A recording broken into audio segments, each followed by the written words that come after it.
તમે ઓફિસમાં બેઠા હો, દુકાનમાં બેઠા હો, એ વખતે પૈસા ગણતા હો, વ્યાપાર કરતા હો, અને માની લો કે એ જ વખતે આયુષ્ય કર્મનો બંધ થયો, પણ જો સમ્યક દર્શનનો દીવો અંદર જળવળતો હશે ને તો તમે દેવલોકનું જ આયુષ્ય કરે બાંધશો.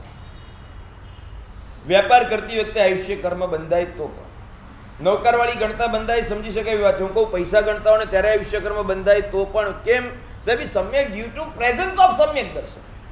શ્રદ્ધા એટલી બધી મજબૂત છે કે આ બધી જ એની પોતાનો વ્યવહાર છે, એને ખબર છે હવે સંસારમાં જો એટલે બધા જ વ્યવહારો કરવા પડે એમ છે. નહીં કરે એ ધંધો પણ કરે ને પરિવારને બહેનો પાટલા ઉપર આમ ભીંડો હોય, હાથમાં ચપ્પો, એ વખતે તમે ભીંડો સુધારતા હો ને એ જ વખતે આયુષ્ય કર્મ જો બંધાય, શાક સુધારતા વખતે પણ એ વખતે જો સમ્યક દર્શન હાજર હોય ને તો શાક સુધારતા સુધારતા પણ બંધાયેલું આયુષ્ય કર્મ તમને ક્યારે દુર્ગતિમાં લઈ ન જવા દે. એ વખતે આયુષ્ય કર્મ દેવલોકનું જ બંધાય.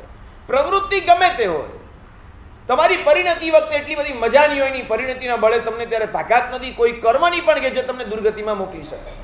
પરમાત્માના વચનો પ્રત્યેની અવિહળ શ્રદ્ધા, અવિહળ